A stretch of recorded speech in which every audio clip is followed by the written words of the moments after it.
শক্তিশালী শারীরিক গঠন কিভাবে পাওয়া যায়, শক্তিশালী পা কিভাবে বানাবেন, শক্তিশালী ব্রেন কিভাবে বানাবেন, শক্ত হাত কিভাবে তৈরি করবেন, আপনার স্ট্যামিনা কিভাবে বাড়াবেন, এই সব কিছু কিভাবে অর্জন করা যায় আপনারাই বলুন।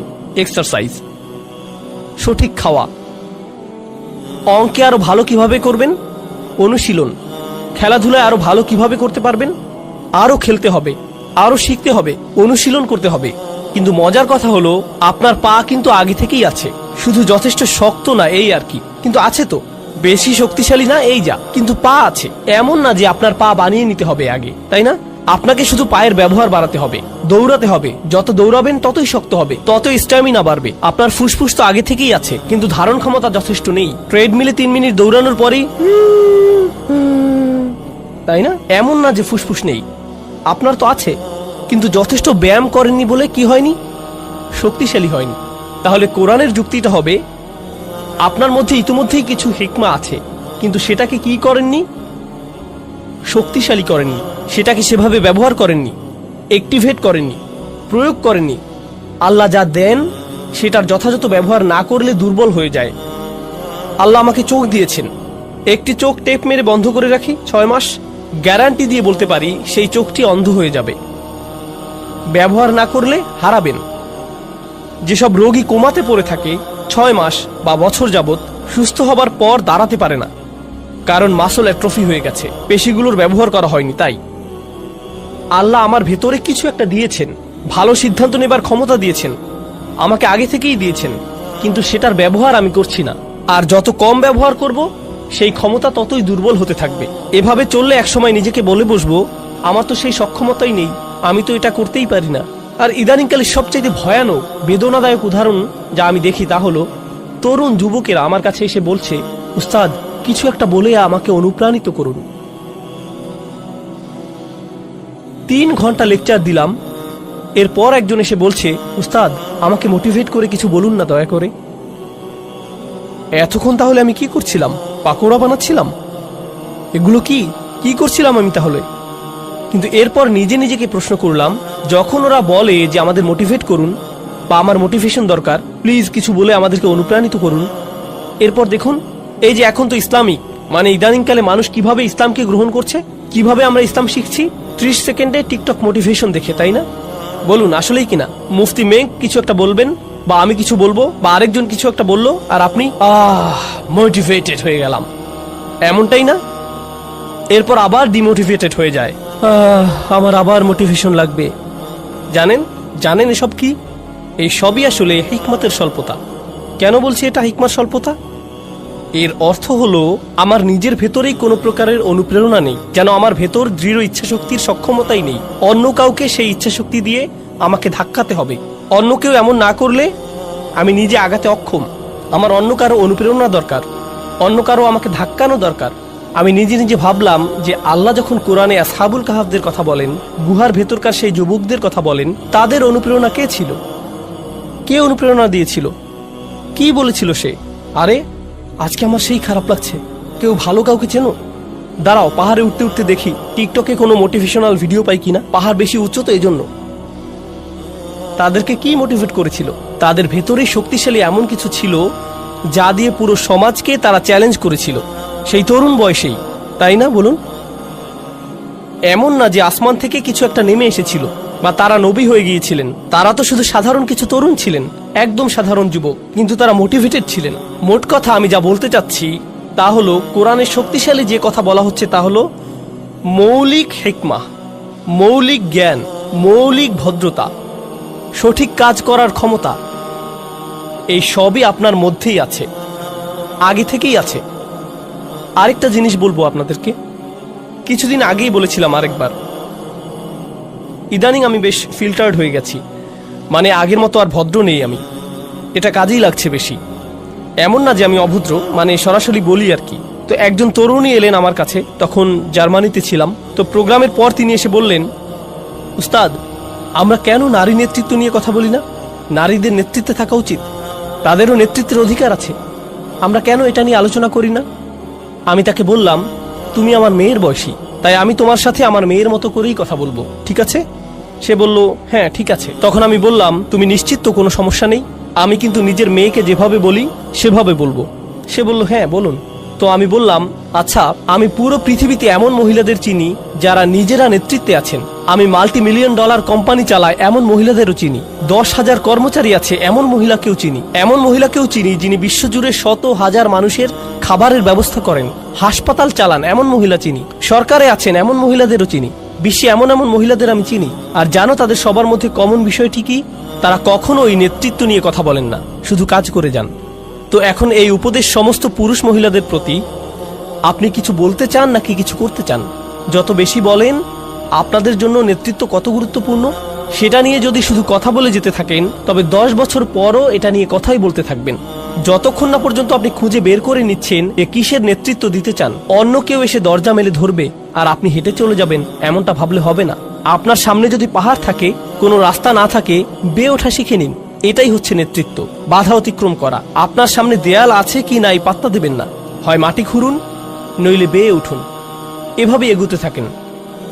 এই মানসিকতা যে কেউই সাহায্য করতে আসবে না, আপনার মধ্যেই সক্ষমতা আছে, আপনার মাঝেই আছে। তো আমাদের শক্তিমত্তার নতুন মানসিকতা তৈরি হবে। আচ্ছা, এই যে হিকমার ধারণা নিয়ে বলছিলাম, আপনাদের বলেছিলাম যে হিকমা এসেছে হুকুম থেকে, অর্থ হলো চোয়াল, মনে আছে?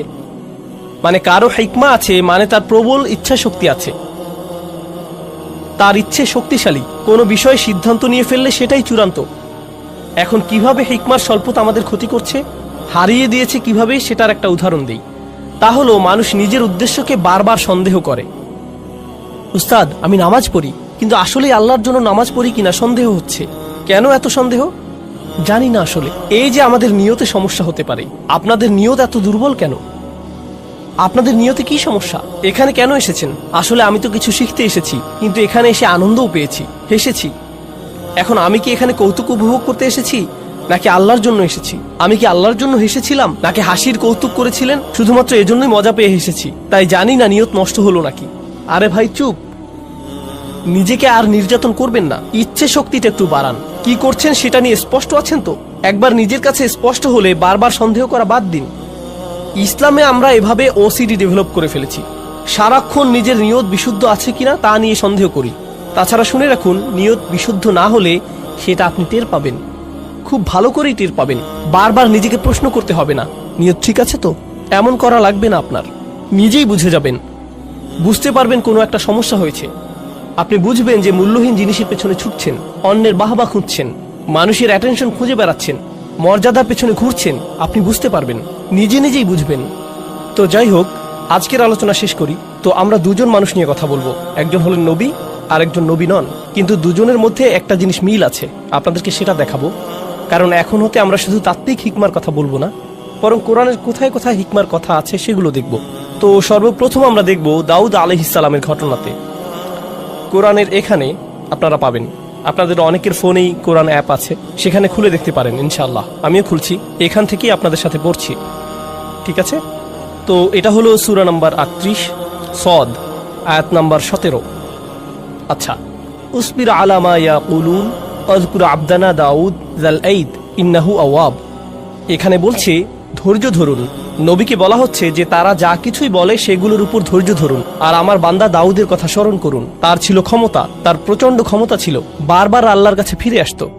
ইন্নাহু আওয়াব, ইন্না সাখখারনাল জিবালা মাআহু, আমি তার জন্য পাহাড় পর্বত সমূহকে বশীভূত করেছিলাম। ইউসাব্বিহনা বিল আশিয়্যি ওয়াল ইশরাক, তারা আল্লাহর গুণগান করত, মানে পর্বতরাও তার সাথে রাত আর দিনের বেলা আল্লাহর প্রশংসা করত। অত্তয়রা মাহশুরত, আর পাখিরাও তার চারপাশে ভিড় জমাতো। কুল্লুল্লাহু আওয়াব, তারা বারবার তার কাছে ফিরে আসতো। ওয়াশাদাদনা মুলকাহু, এই জায়গাটাতে আমাদের আলোচনার বিষয়বস্তু। আর আমি তাকে দিয়েছিলাম, তার রাজত্ব শক্তিশালী করেছিলাম। ও আতাইনাহুল হিকমা, আর তাকে দিয়েছিলাম হিকমত। যেহেতু আমাদের আলোচনাটাই হলো হিকমতের, তাই না?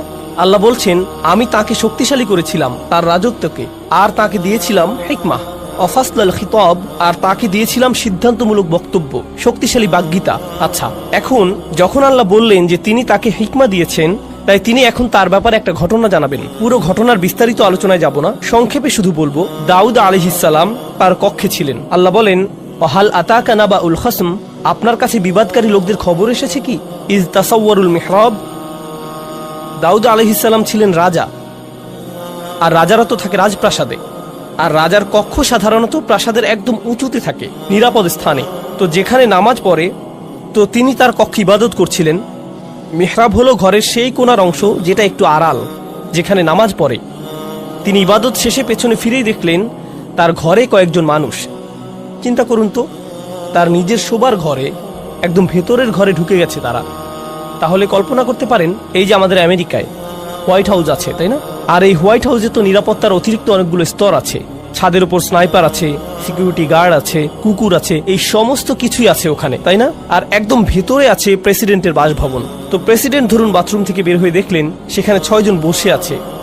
প্রেসিডেন্ট সাহেব, আমাদের একটা প্রশ্ন আছে, মানে কেউ যদি নিরাপত্তার এতগুলো স্তর পেরিয়ে আসে, তবে এটার মানে কি হবে? হত্যা করতে এসেছে, তাই না? মানে তো এটাই। কিভাবে তারা এতগুলো নিরাপত্তা স্তর পেরিয়ে একদম বেডরুমে এসে উপস্থিত হয়, বুঝতেই পারছেন। তো তিনি ফিরে দেখলেন এতগুলো মানুষ। ইয দাখালু আলা দাউদ, তারা মিহরাবে দাউদের কাছে এলো। ফাফাজি আমিনহুম, তিনি তাদের দেখে ভয় পেয়েছিলেন, হতবাক হয়ে গিয়েছিলেন, কি হচ্ছে এখানে, তাই না? তাছাড়া দেখুন, দাউদ আলাইহিসসালাম কিন্তু শুধু রাজাই ছিলেন না, তিনি সামরিক নেতাও ছিলেন। আর সামরিক নেতাদের কিন্তু শত্রু থাকে। আর তাই তারা যদি তাদের ব্যক্তিগত স্থানে কাউকে দেখতে পায়, তবে বুঝে ফেলে যে এখানে হত্যার চেষ্টা হবে। তো তারা বলল, লা তাখফ হসমানা বাগা বাদুনা আলা বাদ। আরে না না না, ভয় পাবেন না, আমাদের শুধু একটি সমস্যা হয়েছে, আমরা তো শুধু আপনার পরামর্শ চাই। কোরআনের ঘটনাগুলো ভালোভাবে বোঝার জন্য আমি যা করি তা হলো নিজেকে সেই অবস্থায় কল্পনা করি। এজন্য আমি কল্পনা করলাম যে এই যে এখানের প্রোগ্রাম শেষ করে আমার হোটেলে ফিরে গেলাম, আমার হোটেল রুমের বাথরুমে গিয়ে ফ্রেশ হয়ে নিলাম, এরপর বের হয়ে দেখি সেখানে আপনাদের 8 জন বসে আছেন আমার বিছানায়। উস্তাদ, তখন আপনার সাথে কথা বলার সুযোগ পাইনি। আমার একজন কাজিন এই হোটেলে কাজ করে, তাই একটি প্রশ্ন আছে। আপনি এক ভিডিওতে বলেছিলেন, আরে আমি তো ওখানে ভয়ে ভূত হয়ে যাব।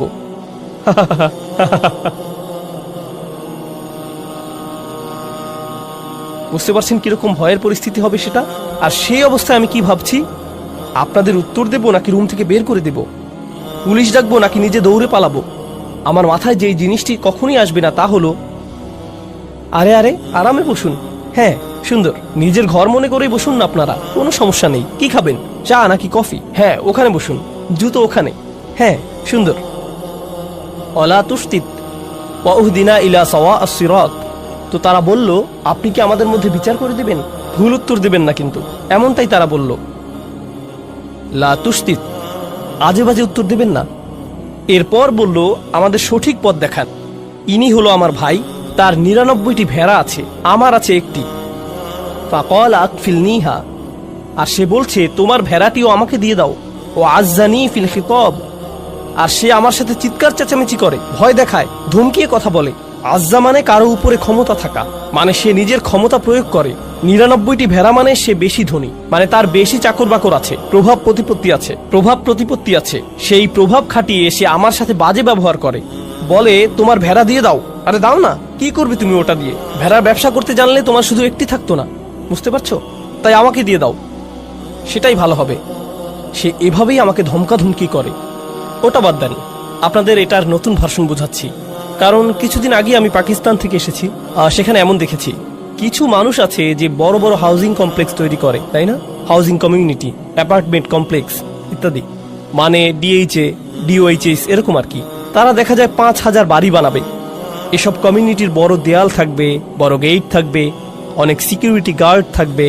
আপনি এর বাইরে থাকেন, তার মানে কি, রাস্তায় গেলে সাইকেল ওদিকে যায়, রিক্সা ওদিকে যায়, বাস চলে যায় ওদিক দিয়ে, ট্রাক আরেক দিক দিয়ে। বাহিরের হাইওয়ে এমনই তো, তাই না?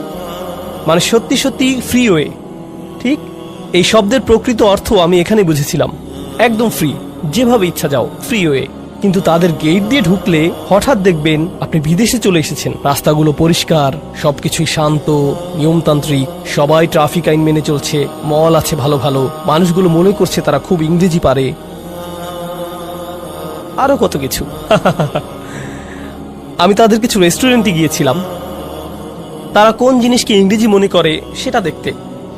দোস্ত, হোয়াট দ্য হেল ইয়া, মানে কি যে মজা লাগে, খাবারের চাইতেও বেশি মজা এগুলো শুনতে।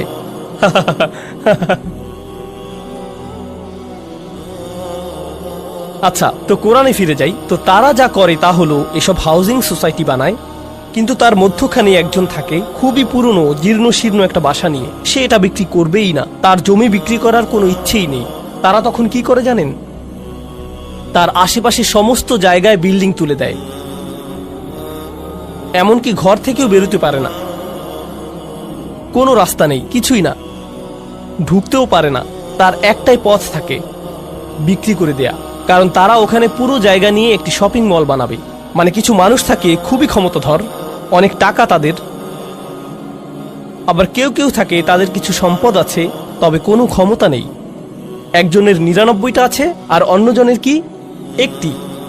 যার ৯৯টা আছে সে একজন ওয়ালার উপর খবরদারি করে। সেটা পাকিস্তানে হয়, আমেরিকাতেও হবে, অস্ট্রেলিয়াতে হয়, বাংলাদেশে, জার্মানিতে হয়, পুরো পৃথিবীতেই এমন হয়, ঠিক না? কখনো সরকারও জনগণের সাথে এমন করে, তাই না?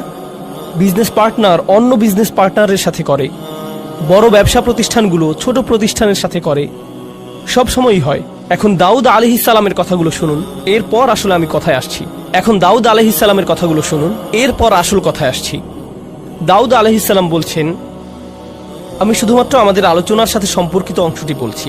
ওয়া ইন্না কাসীরাম মিনাল খুলাতা লা ইয়াবগি বা'দুহুম আলা বা'দ।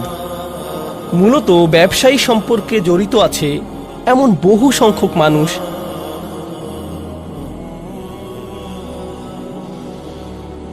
আর প্রেক্ষাপট থেকে বুঝতে পারছেন যে কে কার সাথে জুলুম করছে। যার কাছে বেশি আছে সেই দেখা যায় তুলনামূলক দরিদ্রের সাথে জুলুম করে, ঠিক কিনা? আর যার ক্ষমতা আছে সে অন্যদের ভয় দেখায়। এটা সবখানেই হয়। খুলাতা এর মূল অর্থ হলো যেসব মানুষের জীবন একে অন্যের সাথে জড়িত। যেমন ধরুন পরিবার, তাই না? তো ধরুন কোনো এক পরিবারে একজন পিতা আর ৬ জন পুত্র আছে, ঠিক আছে? এক পুত্র অন্যদের চাইতে বেশি ধনী আর রাজনৈতিক কানেকশনও আছে, বাকি ভাইদের এমনটা নেই। অথবা দুজনের এরকম আছে, বাকি ৪ জনের নেই। এখন উত্তরাধিকার সম্পদ গ্রহণের সময় আসলে বুঝতেই পারছেন কারা কারা তাদের অংশ সঠিকভাবে পাবে না, তাই না? কারণ যাদের ক্ষমতা আছে তারা যাদের ক্ষমতা নেই তাদের সরিয়ে দেবে, কিংবা তাদের হয়তো কিছুই দেবে না, ঠিক কিনা? তো এই ধরনের জিনিস তো ঘটেই। তাই দাউদ আলাইহিস সালাম বলছেন, অনেক ক্ষেত্রে যেসব মানুষ একে অন্যের সাথে সংযুক্ত তারা একে অন্যের ক্ষতি করে থাকে। ঠিক এই বক্তব্যটা দিলেন তিনি। এরপর বললেন, ইল্লাল্লাযীনা আমানু ওয়া আমিলুস সলিহাত ওয়া কলিলুম মা হুম। তবে যারা ঈমান আনে আর ভালো আমল করে তারা ছাড়া, আর তারা সংখ্যায় কতই না কম। অর্থাৎ যারা আসলে ঈমানদার আর ভালো কাজ করে তাদের একটি চিহ্ন হলো যে তারা ব্যবসায়িক চুক্তি নষ্ট করে না। তিনি বললেন কত কম তারা। দাউদের এই যে কথাটি চিন্তা করে দেখুন, আল্লাহ ব্যাখ্যা করে বলছেন হিকমা জিনিসটা কি। আল্লাহ শুধু বললেন, আল্লাহ দাউদকে কি দিয়েছেন? হিকমা। এখন লোকেরা তার কাছে এসে বলল, এই হলো আমাদের মামলা। আর তিনি বিচার করার আগে বললেন, আচ্ছা শুনুন, এরকম প্রচুর হয়, কিন্তু এটা যে প্রচুর হয় এই ধারণাটি দাউদ কোত্থেকে পেলেন? তিনি কি ওহী থেকে পেয়েছেন? কি মনে হয়? নাকি প্রচুর প্রচুর মামলা ঝামেলা থেকে অভিজ্ঞতা অর্জন করেছেন? তিনি প্রচুর সংখ্যক সমস্যা নিয়ে ডিল করেছেন। তিনি তো শাসক, বনি ইসরায়েলের সর্দার, তাদের নিয়েই তো তিনি থাকেন সারাক্ষণ। বহু বহু নজির দেখেন তিনি। আপনারা জানেন, আমার জীবনের সবচাইতে গভীর আর সূক্ষ্ম আলোচনা হয়েছে মিলিটারি জেনারেল, বিচারক আর আইনজীবীদের সাথেই। এসব লোক থেকে আপনি অনেক শিখতে পারবেন। যেমন তাদের জিজ্ঞেস করলাম, তো আপনি এই বেঞ্চে ৫০ বছর যাবৎ কাজ করে কি শিখেছেন? তারা বলেন, মাত্র ৩০ মিনিটের আলোচনায় তা আপনি শিখতে পারবেন না। আমি বললাম, শুরু তো সবখানেই থাকে, আগে শুরু তো করি, কিছু একটা অন্তত বলুন। ঠিক এই ধরনের অভিজ্ঞ মানুষদের থেকে অনেক কিছু শিখেছি আমি। কোরআন এখানে করেছেটা কি অসাধারণ। কোরআন বলছে যে জীবনের অভিজ্ঞতাগুলো সেগুলোই আপনাকে শেখাবে। কি শেখাবে? প্রজ্ঞা। আর আল্লাহ যখন বললেন যে তিনি দাউদ আলাইহিস সালামকে হিকমা দিয়েছেন, এটাই তিনি বলেছেন, তাই না? আল্লাহ মূলত বলছেন যে তিনি দাউদ আলাইহিস সালামকে জীবনের বাস্তব অভিজ্ঞতা দিয়েছেন, যেগুলো তিনি শিখেছেন মানুষ কিভাবে চলে, সমাজ কিভাবে কাজ করে। এই প্রজ্ঞারই অংশ থেকে তিনি এই মামলা বুঝে নিচ্ছেন, মানুষের আচরণ বুঝছেন। বুঝতে পারছেন আমি কি বলছি? হিকমার পক্ষে অসাধারণ একটা উদাহরণ কিন্তু এটা। এখন এর আগে আপনারা হয়তো ভাবতেন হিকমা এমন কিছু যা আল্লাহর কাছ থেকে আসে, হয়তো আধ্যাত্মিক কিছু একটা, মানে আপনি খুব ইবাদত করলে হয়তো হিকমা চলে আসবে। এটাও কোরআনে আছে, যদিও এটা হিকমাতের আধ্যাত্মিক একটা অর্থ। কিন্তু এই আলোচনায় হিকমাতের ভিন্ন একটা স্তরের কথা এসেছে। মনে হয় যেন একেবারেই ধর্মনিরপেক্ষ একটা ব্যাপার, ধর্মের সাথে কোনো সংযোগই নেই যেন। কি এটা তাহলে? বিচারক হিসেবে তার কাজ, তিনি মানুষকে অনেক আজে বাজে কাজ করতে দেখেছেন, অনেক কিছু শিখেছেন, অনেক কিছু শিখিয়েছে এসব তাকে। আমার মতো কোরআনের একজন ছাত্রের জন্য এতে কি হয় জানেন? এতে কি হয়, যখন আমি কোরআনের ভেতর কোনো কিছু শিখছি, যেমন ধরুন এখন শিখছি তালাকের আয়াতটা, আগামীকাল আমরা তালাকের এই আয়াত নিয়ে কথা বলবো, কারণ এখানেও হিকমার প্রসঙ্গ এসেছে। সেটা বেশ মজার একটা আলোচনা হবে। তো যাই হোক, যদিও এরপরেই আমি চলে যাব। তো যাই হোক, কিন্তু এই বিষয়টা যে কারণে তুলেছি তা হলো, আপনি যখন তালাকের আয়াত দেখেন কিংবা যখন তালাকের কেসগুলো দেখেন, তালাক সম্পর্কিত বিচারকদের দেখেন যে তারা কি কি খেয়াল করেন, তাদেরকে বাস্তব জীবনের অবস্থাগুলো ভালোভাবে দেখতে হয়, সেখান থেকে শিখতে হয়। তাই যখন আমি তালাকের আয়াত পড়ি, তখন আমি সত্যি সত্যি একজন ডিভোর্স অ্যাটর্নির সাথে কথা বলি, ম্যারেজ কাউন্সিলরদের সাথে কথা বলি, মনোবিজ্ঞানীদের সাথে কথা বলি, তালাকের অভিজ্ঞতা আছে এমন লোকদের সাথেও কথা বলি। বুঝতে পারছেন? এর কারণ এই আয়াতগুলো বুঝতে যে হিকমা প্রয়োজন সেটা তাদের আছে। কি ধরনের হিকমা আছে তাদের? জীবনের অভিজ্ঞতা। খোদ কোরআনে দাউদ আলাইহিস সালামের মাধ্যমেই হিকমার এই ধরনকে স্বীকৃতি দেওয়া হয়েছে। দাউদ আলাইহিস সালামের হিকমা মূলত হলো জীবনের অভিজ্ঞতা। তো আমি যা বলছি তা হলো, কোরআন হিকমার সংজ্ঞায় বেশ বিস্তৃত পদ্ধতি নিয়েছে, আর আমরা এই সবগুলো উদাহরণ দেখব। হিকমার নতুন একটা দৃশ্য সম্পর্কে জানব। যেমন আপনাদের দাদা দাদিরা কিন্তু নিজেদের জীবনের অভিজ্ঞতা থেকে অনেক কিছু শেখাতে পারেন। আমাদের সমাজের মুরব্বীরা তো হলেন হিকমার পুকুর, অথচ কেউ পাত্তা দিচ্ছে না। কি কি শিখলেন জীবন থেকে? এভাবে জিজ্ঞেস করে আমরা উপকার নিচ্ছি না তাদের থেকে। বিভিন্ন পেশার মানুষ আছেন যারা জীবন থেকে কত কিছু যে শিখেছেন, কত কিছুই না দেখেছেন। যেমন একটি হিকমতের কথা আপনাদের বলবো, যেটা আমার পক্ষে জানা অন্যভাবে সম্ভবই ছিল না। নেভির একজন জেনারেলের সাথে আমার একবার দেখা হয়েছিল। আমি বলবো না কোন নেভি, কিন্তু তাদের সাথে দেখা করেছি। সেই সময় আমি সূরাতুর রহমান নিয়ে গবেষণা করছিলাম। আর সূরা রহমানে আল্লাহ বলেন, মারাজাল বাহরাইনি ইয়ালতাকিয়ান বাইনাহুমা বারযাখুল লা ইয়াবগিয়ান, তাই না? তিনি দুটো সমুদ্রের কথা বলেছেন, যে দুটো সমুদ্র মিলিত হয়। তার সাথে তিনি মুক্ত আর প্রবালের কথা বললেন। এরপর তিনি পাড়ি দেয়া জাহাজের কথা বললেন, লাহুল জাওয়ারিল মুনশাআতু ফিল বাহরিকাল আলাম। ঠিক এরপরেই তিনি বলেন, কুল্লু মান আলাইহা ফান, সবাই মারা যাবে, সবাইকে মরতে হবে। তো তিনি সাগর নিয়ে কথা বললেন, মৃত্যু নিয়ে কথা বললেন। আমি সবসময় ভাবতাম যে এখানে সাগর আর মৃত্যুর মধ্যে নিশ্চয়ই কোনো সংযোগ আছে। তাহলে যে সাগরেই জীবন পার করেছে তাকে জিজ্ঞেস করার চাইতে ভালো আর কি হবে? তাই আমি সেই জেনারেলকে জিজ্ঞেস করলাম, আপনি তো পুরোটা জীবন সাগরে পার করেছেন, এই আয়াত সম্পর্কে বলুন তো, এটা পড়লে আপনার কি মনে হয়? তিনি বললেন, শুনুন, যখন জাহাজ ডকইয়ার্ড ছেড়ে যায়, সেই নাবিক যখন জাহাজের ডেকে থাকে, তখন এমন একটা দিনও যায় না যে সে ঘুমোতে যাবার পূর্বে বা ঘুম থেকে উঠে প্রথমেই মৃত্যুর কথা মনে করে না। কারণ আপনি হয়তো ভাবছেন আশেপাশে পানি, কিন্তু সে সারাক্ষণই মৃত্যুই দেখতে পাচ্ছে।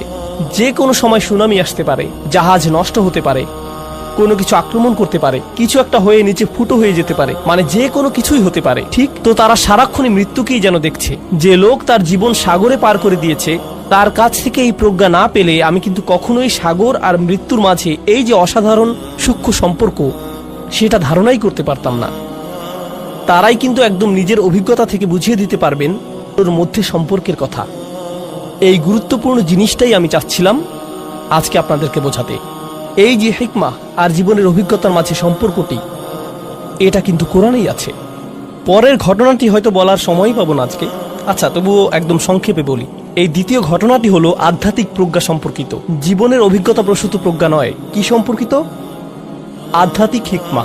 তা কোরআন থেকে নয়, ওহী থেকে নয়, নবুয়ত থেকেও নয়, বরং সেটা আসছে লুকমানের উদাহরণ থেকে। আল্লাহ লুকমানকে হিকমা দিয়েছিলেন, কিন্তু সেই হিকমা কি ছিল? পুরো দুনিয়া সম্পর্কে চিন্তা ভাবনা করার পর, জীবন নিয়ে ভাবার পর, একজন পিতা হবার পর যে হিকমা লুকমানের এলো, তা হচ্ছে আপনাকে শুধু শুকরগুজার হতে হবে।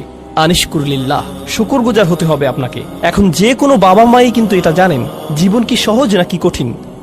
জীবন অনেক কঠিন। জীবনের প্রত্যেক ধাপই নিজস্ব এক কাঠিন্য নিয়ে আসে। সন্তান প্রতিপালন আরেক ধরনের কঠিন কাজ। বাচ্চাদের যখন বয়স বাড়ে, তাদের প্রত্যেক বয়সে জীবন নতুন নতুন জটিলতা নিয়ে হাজির হয়। আপনি ভাবছেন এখনই সবচাইতে কঠিন ধাপ, কিন্তু পরের বছর ভাবেন, আরে এই বছর তো আরো অনেক কঠিন। আপনি যখন ডায়পার বদলাচ্ছেন, তখন বলেন, হায় আল্লাহ, এই বাচ্চা এত ডায়পার কিভাবে নষ্ট করে, তাই না? কবে শেষ হবে এই কষ্ট? এই পিতামাতাই যারা একটা সময়ে ঘুমের অভাবে মরেই যাচ্ছিল, 2 ঘন্টা পর পর উঠতে হচ্ছে, ঢেকুর তুলে দিতে হচ্ছে, ন্যাপি পরিষ্কার করতে হচ্ছে, আরো কত কি। 19 বছর পর তারাই আবার বলেন, যখন তোর ডায়াপার পরিষ্কার করতাম সেই সময়টা মিস করি, তখনই তুই ভালো ছিলি, আর এখন তো জ্বালা সহ্য করতে হয়। নতুন পরীক্ষা। লুকমানের জীবন খুব সহজ ছিল না।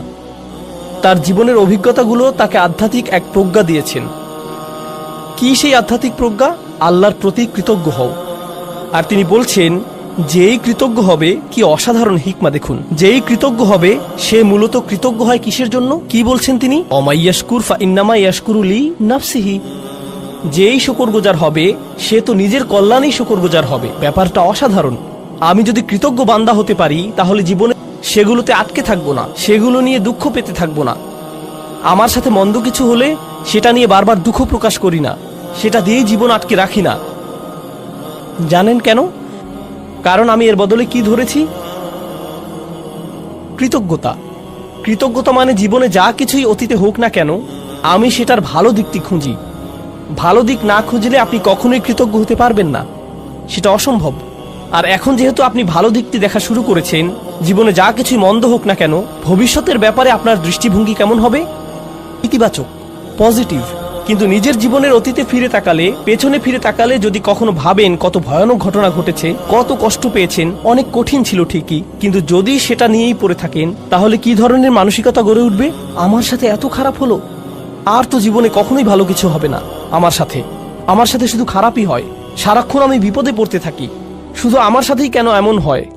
মনোভাব এভাবেই বদলে যায়। কারণ শকর নেই যে। কারণ যদি আপনার মাঝে শকর থাকতো, তবে কৃতজ্ঞতা বোধও থাকতো। শকর গুজারি সবার আগে নিজের উপকার করে। অমাই ইয়াশকুর ফা ইন্নামা ইয়াশকুরু লিনাফসিহি। কি অসাধারণ একটি হিকমত বলুন। এটা কিন্তু হচ্ছে আধ্যাত্মিক প্রজ্ঞা। এমনকি আমি তো বলবো এটা এক ধরনের মনস্তাত্ত্বিক প্রজ্ঞা। জানেন, আমেরিকাতে মানুষ ঘন্টায় $350 দিয়ে সাইকোলজিস্টের কাছে কি শুনতে যায়? আপনার কিছু পজিটিভ সাইকোলজি লাগবে। আমি কি শুধু সূরাতুল লুকমান পড়তে পারতাম না? আরে এমন করলে তো আমার অনেক টাকাও বাঁচতো, আবার অনেক সোয়াবও পেতাম, তাই না? আর তাই হিকমার এই প্রথম অংশটি হলো আমার অভিজ্ঞতা নিয়ে কিভাবে চিন্তা করব আর আল্লাহ সম্পর্কে কিভাবে ভাববো। হিকমার দ্বিতীয় অংশে চলে যাই তাড়াতাড়ি, এরপর আজকের সেশন শেষ। আজকের এটাই শেষ বিষয়। লুকমান রাদিয়াল্লাহু আনহু তার ছেলেদের বললেন, কোনো পাপ কাজই ছোট নয়, এমনকি সবচাইতে ছোট কাজও আল্লাহ বের করে আনবেন। কোনো পাপ কাজই ছোট নয়। আমি যেই মূল বিষয়টি বলতে চাচ্ছি তা হলো যে কোনো পাপ কাজই কি নয়, ছোট নয়। এমনকি মাইক্রোস্কোপিক লেভেলের কাজও নয়। এমনকি পাথরের ভেতরে থাকলেও আল্লাহ বের করে আনবেন। ইয়াতি বিহাল্লাহ। আল্লাহ খুবই সূক্ষ্ম, আল্লাহ খুবই সুনির্দিষ্টভাবে করেন। আপনার পাপ কাজকে কখনোই ছোট করে দেখবেন না। আর তাছাড়াও আরো যোগ করি, এর বিপরীতে আপনার কিসের ক্ষমতাকেও ছোট করে দেখবেন না? ভালো কাজের। এমন ভাববেন না যে আরে এসব করে কি বা হবে, ইনফ্লুয়েন্সার তো আর হতে পারলাম না, লাখ লাখ ভিউ তো আর পেলাম না। বুঝতে পারছেন? এই আয়াতগুলো নিজেই পড়াশোনা করে দেখুন না। এখানকার আয়াতগুলো দেখলেই বুঝবেন। তিনি তার ছেলেদেরকে বলছেন, অন্যদের দিকে বাজেভাবে তাকাবে না, বিনয়ের সাথে চলাফেরা করো। তার পুত্রদেরকে বলছেন যে কোথাও যাবার সময়ে উদ্দেশ্য নিয়ে যেন যায়, উদ্দেশ্যহীন চলাফেরা যেন না হয়। অক্সিদ ফি মাশিক। আর তিনি তার ছেলেকে আওয়াজ নিচু করতে বলছেন, তার ক্রোধ নিয়ন্ত্রণ করতে শেখাচ্ছেন, ভদ্রতা শেখাচ্ছেন, তাই না? জীবনের উদ্দেশ্য শেখাচ্ছেন। সে ঘর থেকে বের হবার সময় যেন তার আসল উদ্দেশ্য থাকে, জীবন যেন অর্থবহ ও উদ্দেশ্যপূর্ণ হয়। এসব জিনিসের বেশিরভাগই তিনি তাকে নিজের চেহারার ভাবভঙ্গিও নিয়ন্ত্রণ করতে বলছেন। লা তুসঈর খাদ্দাকা লিন্নাস। মানুষের দিকে গাল ফুলিয়ে তাকাবে না, মানুষের চেহারায় বিকৃত করবে না। বেশিরভাগ মানুষ কি মনে করে? এগুলো ছোট ব্যাপার নাকি বড় ব্যাপার? ছোট বিষয় মনে করে। হজ হলো বড় ব্যাপার, হারাম বিশাল ব্যাপার। বড় কোনো ইবাদত করলে সেটা বড় পুণ্যের কাজ হবে, কিন্তু অন্যের দিকে মন্দভাবে তাকানো এটা তো ছোট্ট বিষয়, কিছুই না। আর এই যে প্রজ্ঞা, তার থেকে কি নিজের ছেলেদেরকে শিখিয়েছেন? সবচাইতে ক্ষুদ্র জিনিসকেও ছোট করে দেখো না। এরপর তিনি উদাহরণ দিলেন এমন সব কাজের সেগুলো মানুষ ছোট মনে করে, কিন্তু আসলে সেগুলো বিশাল কিছু। আল্লাহর চোখে সেগুলোও মূল্যবান। আপনি কিভাবে কথা বলেন, কিভাবে চলেন ফেরেন, আপনার মুখভঙ্গি কেমন, নিজের গলার স্বর কিভাবে ব্যবহার করেন, কি ভাষায় কথা বলেন সবার সাথে। ইন্না আনকারাল আসওয়াতি লাসাউতুল হামির। তিনি এই প্রজ্ঞা, এই আধ্যাত্মিক হিকমা শিখেছেন কিভাবে? কোনো ওহী থেকে কিন্তু তিনি এই হিকমা শিখেননি। এছাড়া মজার বিষয় হলো, অনেক মানুষ দেখবেন আপনারা যারা নিজেরা মুসলিম না হলেও লুকমানের উপদেশ মেনে চলে।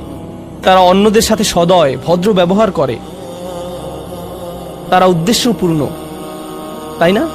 অন্যদের ছোট করে দেখেন না, তারা অন্য কারো উপর গলার স্বর উঁচু করে না। তাদের সব গুণ আছে। এই গুণগুলো তারা কোত্থেকে পেয়েছে? মাঝে মাঝে হয়তো মনে হয় এদের তো ইমানই নেই, তবুও কিভাবে ইসলামিক মূল্যবোধ পেল তারা? কারণ হলো হিকমাহ, সার্বজনীন বিষয়। কারণ হিকমাহ হলো সার্বজনীন বিষয়। আল্লাহ যাকে চান তাকে এটা দিতে পারেন। তো এর সাথে আজকের সেশন আমরা শেষ করছি ইনশাআল্লাহ। বারাকাল্লাহু লি ওয়া লাকুম। আসসালামু আলাইকুম ওয়া রাহমাতুল্লাহি তাআলা ওয়া বারাকাতুহু।